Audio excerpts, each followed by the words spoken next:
Saudações, meus caros amigos e convivas! Sejam muito bem-vindos ao canal Astrologia, um espaço para elaborarmos juntos e estudarmos juntos os conhecimentos da astrologia.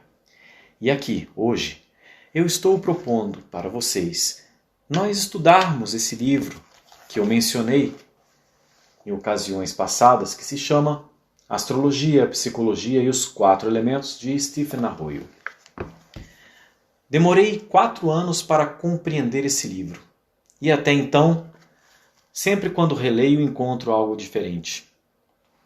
Meu nome é Marcelo Sintra, fui professor de astrologia na Universidade de Brasília, dentro do CEAM, convidado por Hiroshi Masuda e Ricardo Lindemann. E na nossa proposta como formadores de pesquisadores em astrologia, nós buscamos uma referência bibliográfica que seja completa, que seja justificada, com autores que buscaram em algum momento fazer um movimento dentro da ciência. E Stephen Arroyo foi um deles. Entendam que quando a gente leva um conhecimento considerado místico, considerado esotérico, para dentro de uma universidade, nós precisamos respeitar o rigor da ciência, a metodologia da pesquisa e tudo mais. E nessa proposta, Stephen Arroyo concluiu a sua obra de forma maestra. Então, seguindo esse preceito, vou apresentar para vocês o primeiro capítulo dele, vou fazer um resumo bem breve e vou ler alguns trechos para que possamos pensar e refletir sobre. Ele nomeia o primeiro capítulo com o seguinte enunciado: a ciência moderna e a psicologia de hoje. Penso aqui, ao ler, que ele está tentando contextualizar os leitores a buscarem entender o que seria essa ciência moderna, como que é a forma do saber. Porque, como muitos de vocês sabem, a palavra ciência tem relação com a palavra saber, tomar ciência. E a psicologia, o estudo da psique de hoje, ela tem sofrido muitas alterações ao longo de sua curta história. Vale lembrar que de 1890 para cá, 2021, nós temos avançado muito no campo da parapsicologia, da psicologia, da psicanálise e até da medicina psiquiátrica. Bom, deixando de lado essas considerações, eu anotei aqui algumas passagens que seriam interessantes mencionar.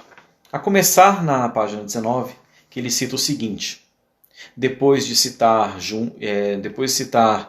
Teilhard Chardin e também o Carl Jung, né? Ele fala o seguinte: só raramente um homem de grande criatividade e coragem, disposto a suportar as críticas difamatórias de seus colegas e de seus contemporâneos, assume a tarefa de agir com base nestes ideais elevados. Que ideais seriam esses que ele mencionou aqui nessa passagem que eu citei para vocês?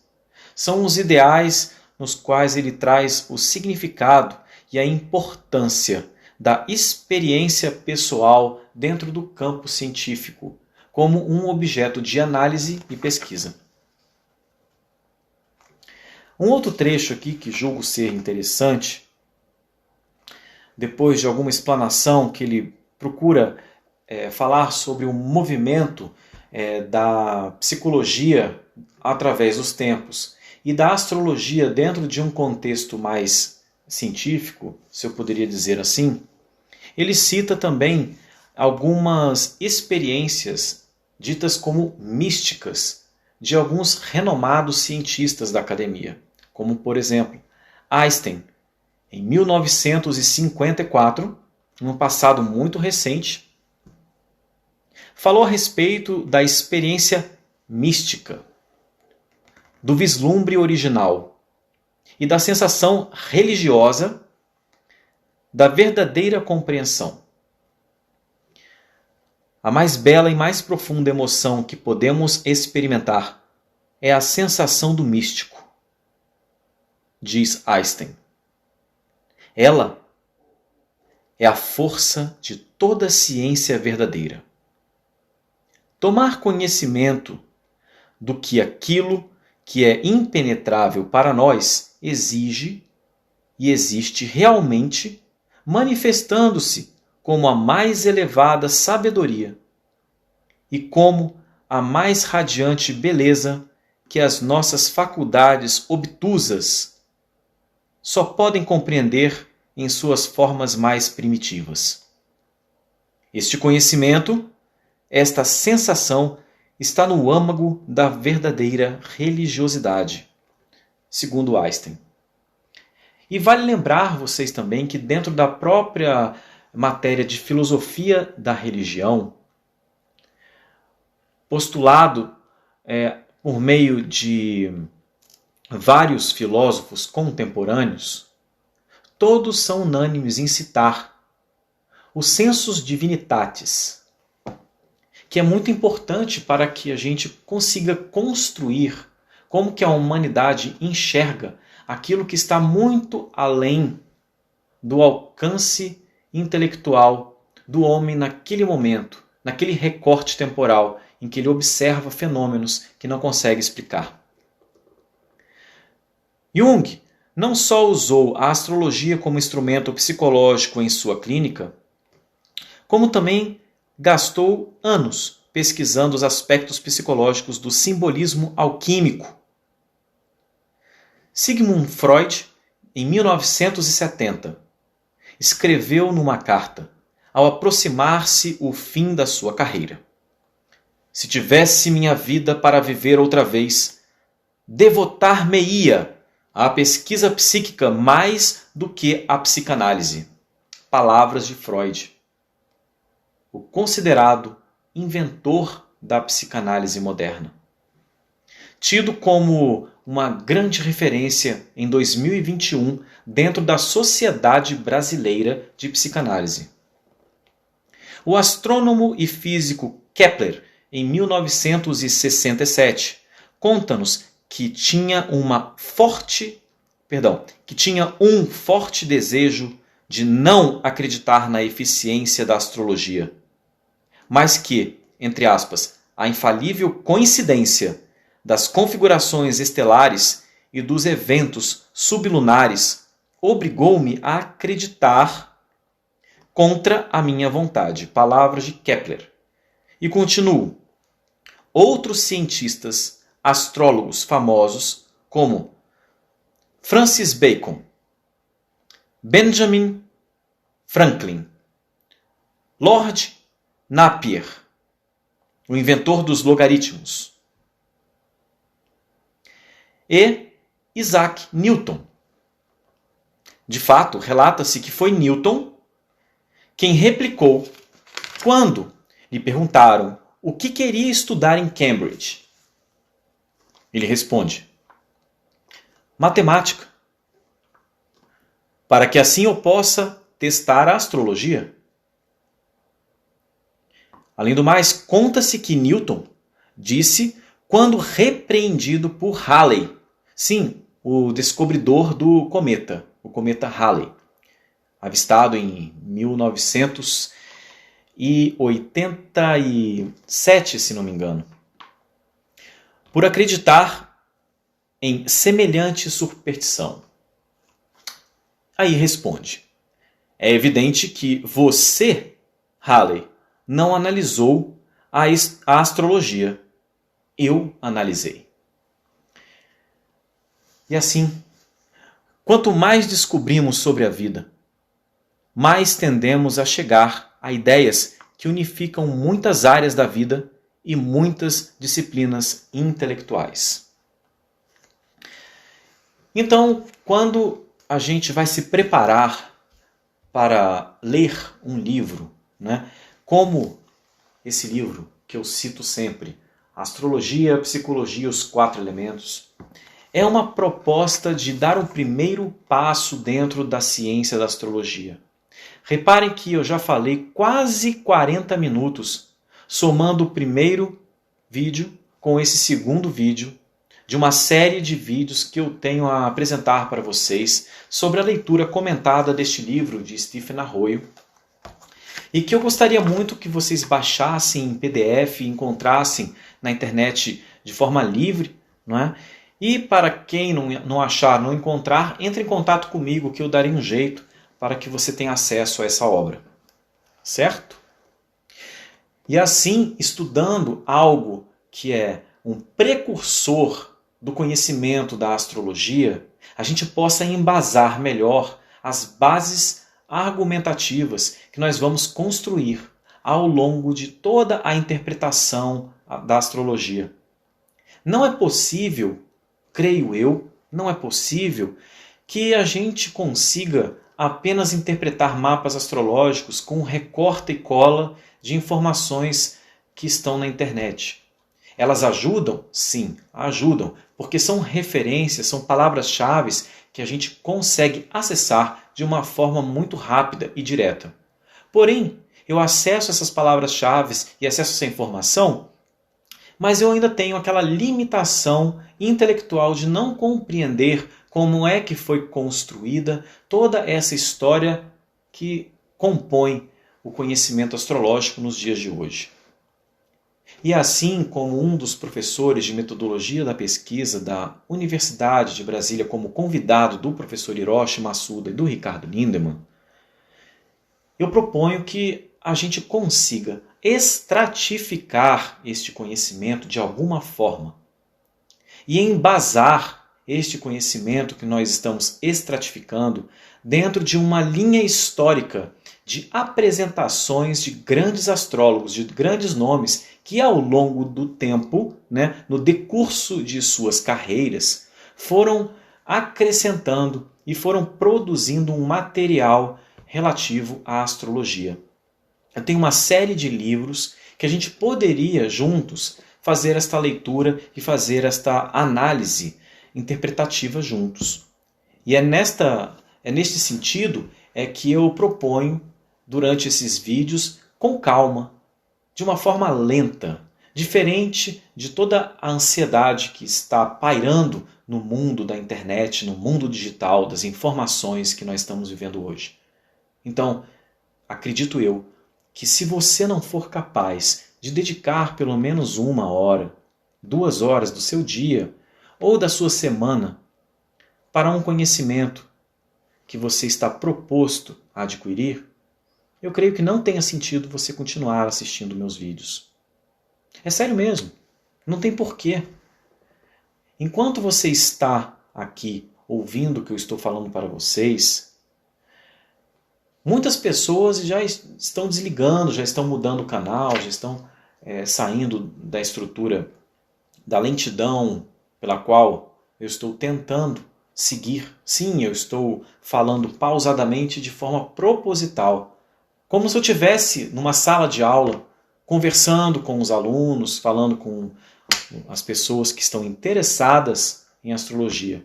E pela minha experiência, sempre uma sala de aula com o tema de astrologia começa com mais ou menos 40 alunos, porque o tema astrologia chama muito público. As pessoas querem saber, as pessoas são curiosas para saber do futuro, querem predizer suas vidas e acham que em um estalar de dedos vão adquirir um conhecimento que vão mudar a sua vida.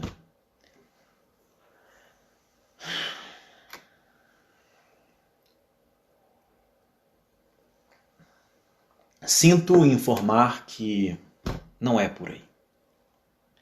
Não é por aí. 10 anos não são necessários para que a gente consiga alcançar isso. Nem 20. Talvez uma vida inteira.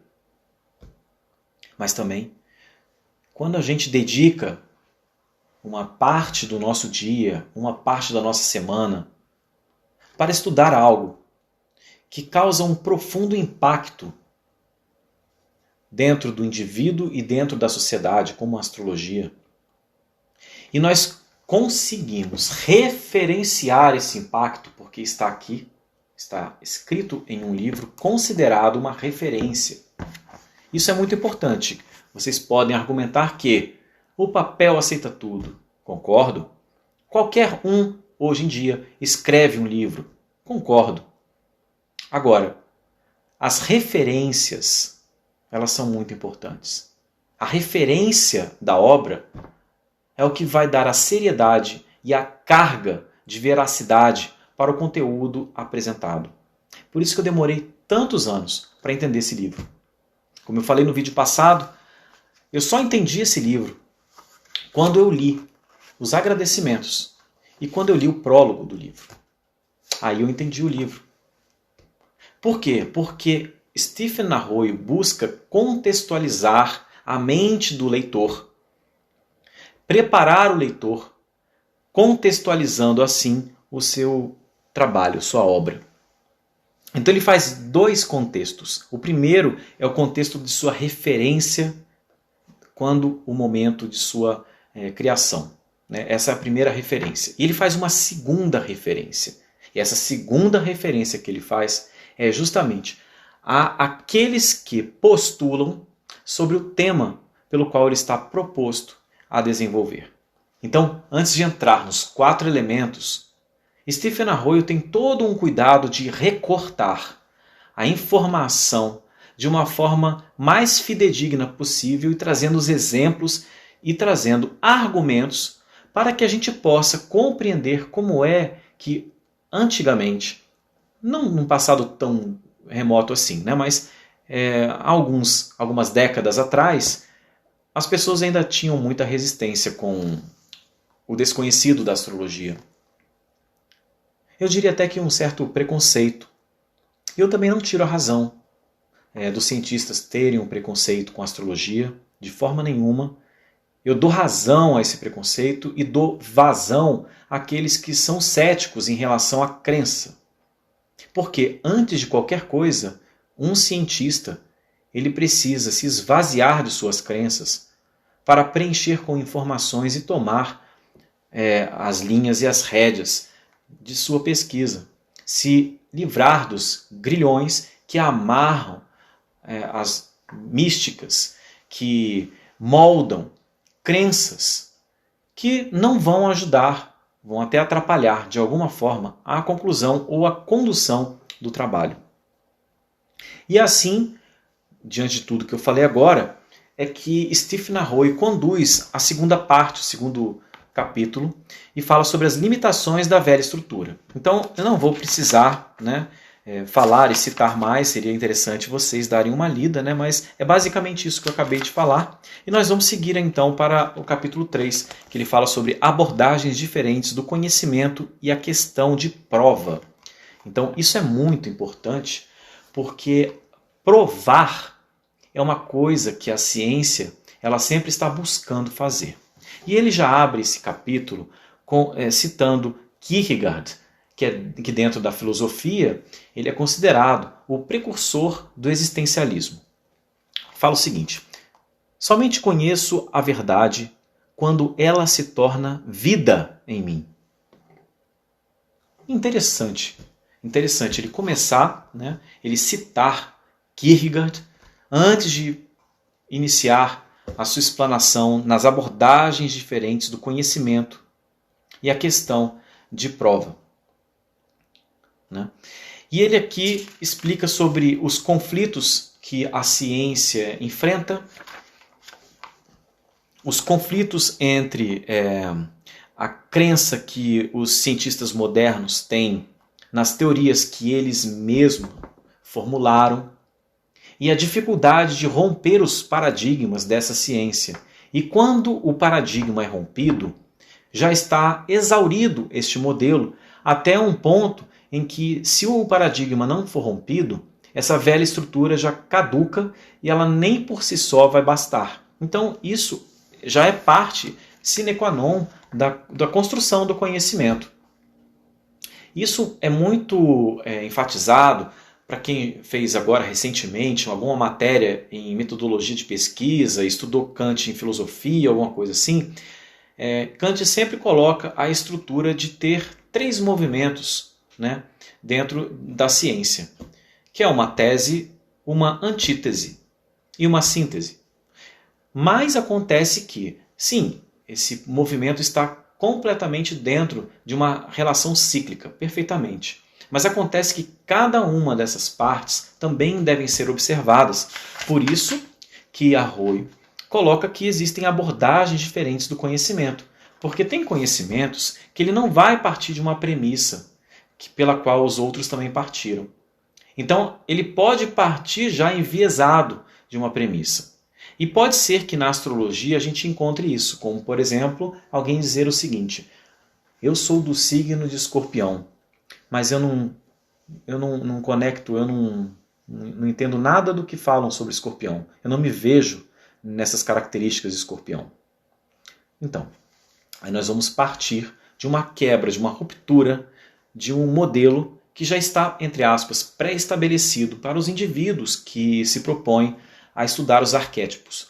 E esta é a proposta que eu tenho para estudar astrologia com vocês. Sim, nós devemos estudar todos os arquétipos de acordo com o que manda o figurino, beleza? Mas também nós temos que saber que não é apenas esse recorte que vai delinear ou limitar o exemplo ou objeto estudado, no caso a pessoa, né? No caso a pessoa que nasceu com o Sol no signo de Escorpião. Nós temos que ver que existem outras características, outras abordagens, né? E também, como ele diz aqui, a questão da prova. A prova nada mais é do que colocar em prática, colocar em vida, como ele citou Kierkegaard, né? Que é a vida na pessoa. Então a pessoa não conecta com aquilo. Ela fala assim, não tem nada a ver comigo, esse arquétipo que vocês estão falando de Escorpião.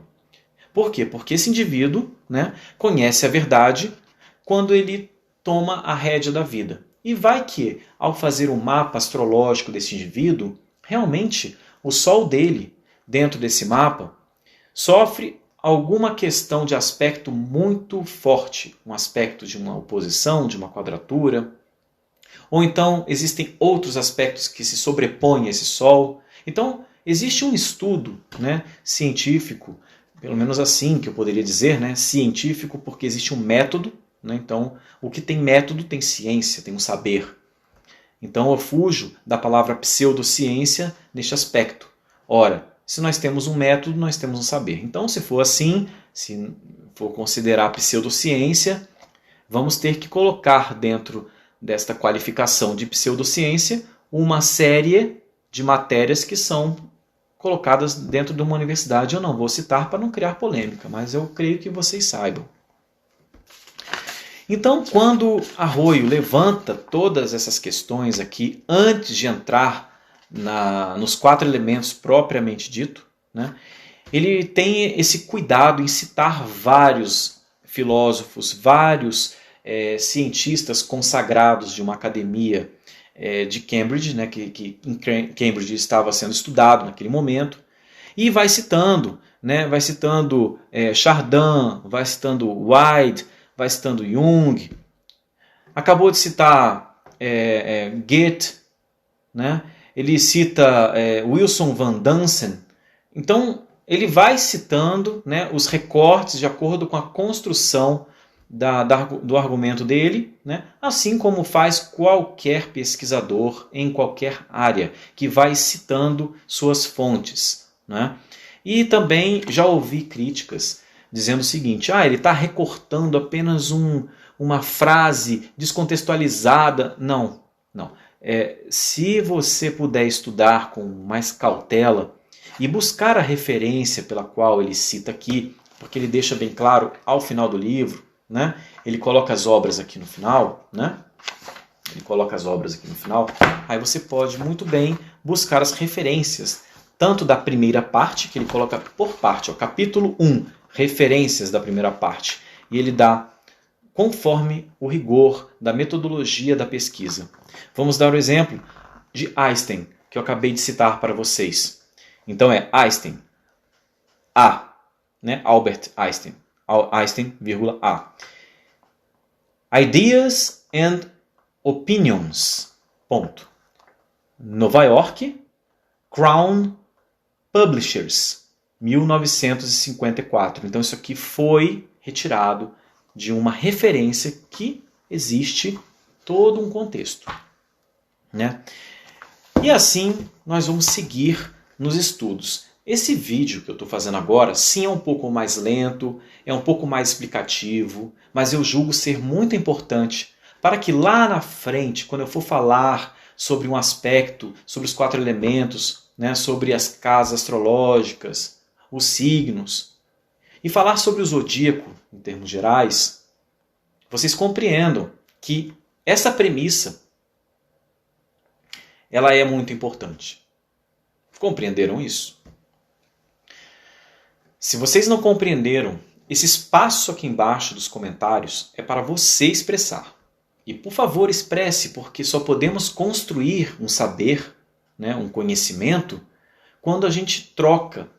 E não uma via de mão única, como eu agora estou falando para vocês, e vocês estão aí me ouvindo sem poder me interromper. Eu julgo que a interrupção, nesse momento de minha fala, seria vocês comentarem. E aí vamos retomar o assunto de acordo com o comentário que vocês possam vir a fazer aqui abaixo. É interessante expor, então, depois de dito isso, né, a distinção entre as diferentes abordagens do conhecimento. Não é? Então, a proposta aqui é falar sobre conhecimento.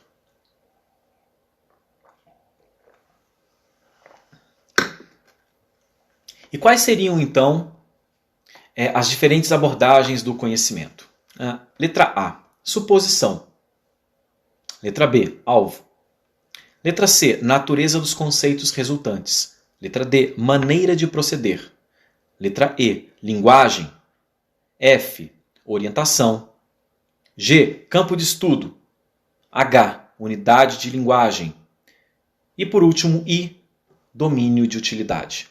Eu vou tentar deixar esse quadro aqui, né, expresso para que vocês possam acompanhar e ler com calma. Vocês podem dar uma pausa e ler o quadro que eu vou colocar aqui para vocês assistirem, lerem com mais calma. Por quê? Porque a distinção dessas diferentes abordagens do conhecimento vão trazer, né, vão aparentar, digamos assim, né, pelo exposto, né, que foi feito por esse quadro, né, enquanto o intelecto pode revelar os segredos da vida exterior e as atividades da matéria, a intuição revela os segredos da vida interior e o campo de experiência pessoal. Então aqui nós vamos ter duas formas de perceber realidades. Uma forma é a forma externa, a forma pela qual a gente tem a leitura do mundo externo, e a outra é a forma interna, como que nós recebemos a informação de fora para dentro. E também tem como é que a gente torna para fora, com o nosso conteúdo interno, esta realidade exposta.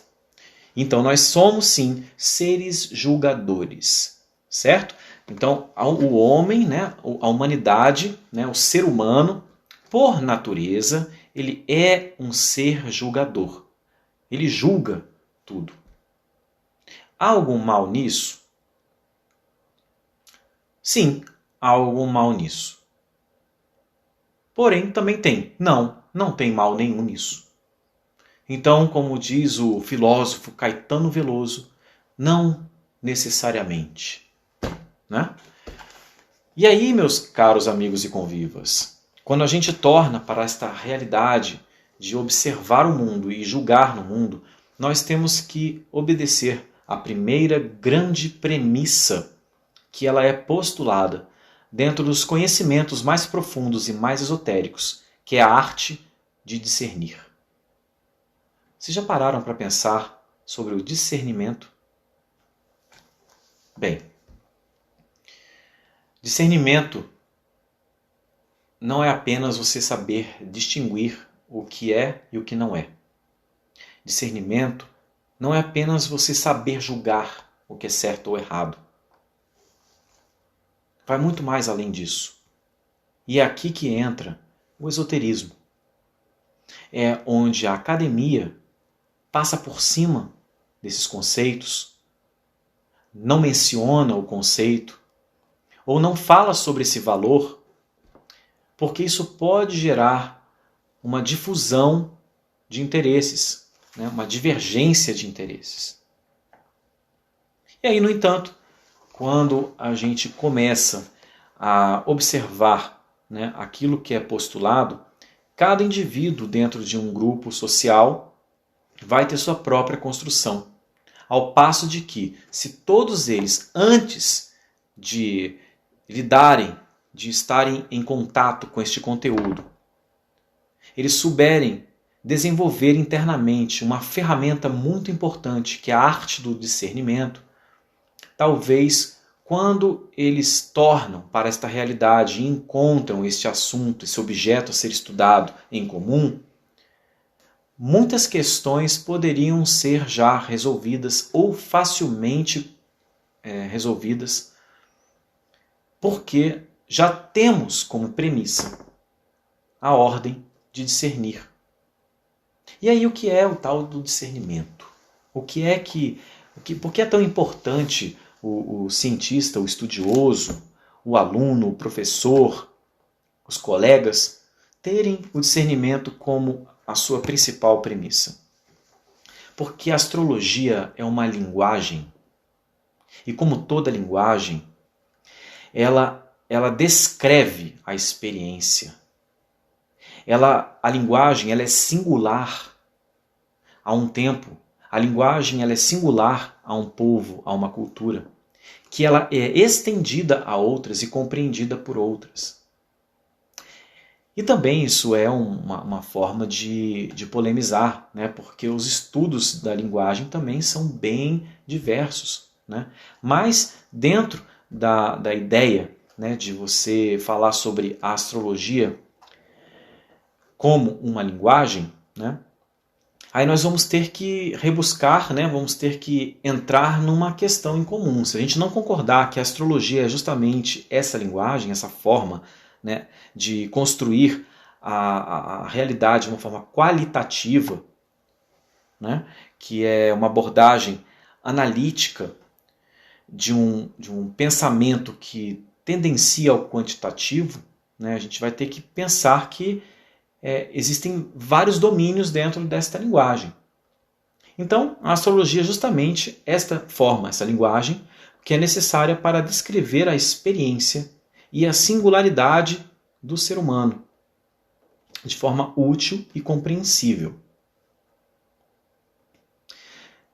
Diz aqui Arroyo que, embora uma pequena porcentagem da instituição acadêmica e científica aceite a astrologia como uma resposta necessária, entre parênteses, isso quando chegam a reconhecer essa necessidade, fecha parênteses, uma grande parte da população foi atraída naturalmente para a maneira astrológica de ver as coisas e de compreender sua experiência. Em outras palavras, para as artes curativas, entre parênteses, medicina, psicologia, psiquiatria, etc., a astrologia pode ser o mesmo que a tabela periódica é para a química.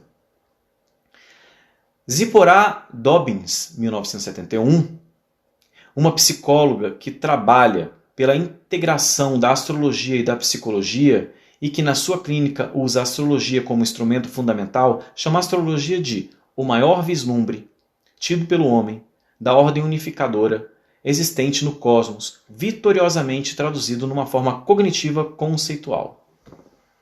Então, aqui, né, quando a gente começa a entrar no campo da psicologia, nós vamos vendo que a linguagem vai tomando sua forma. E é isso que é mais importante. Porque se a gente ficar preso apenas na metodologia da linguagem, nós não vamos chegar a lugar nenhum. Mas quando a gente coloca em prática e torna isso para a nossa vida e começa a observar isso como um aspecto qualitativo no lugar de quantitativo, nós vamos ter uma síntese, uma observação daquele recorte bastante significativo. Não é à toa que Kierkegaard foi citado no início desse capítulo 3. Né? E aí depois ele fala sobre algumas provas da astrologia que não convém a gente investir agora. Seria legal fazer essa leitura, né? Com uma atenção mais focalizada. Né? E aí, por fim, vou falar sobre o capítulo 4, né? Vamos adiantar 4 capítulos aqui, que ele vai falar sobre os arquétipos e princípios universais. Antes de falar de arquétipos, eu preciso ler para você o que na antiguidade era tido como um princípio universal. Bem, meus caros amigos, eu deixarei o capítulo 4 para um outro momento, porque se eu for resumir aqui as minhas anotações sobre os princípios universais, nós vamos ter que gastar mais tempo do que eu estou proposto em fazer esse vídeo. Vamos fazer o seguinte, comentem aqui embaixo o que é que você acha que seja um princípio universal e também fale sobre o arquétipo, vamos adiantar o assunto. Seria você capaz de escrever aqui embaixo o que seria um princípio universal? Ou escrever o que seria um arquétipo para você? Então, meu caro, minha cara, espero você no próximo vídeo.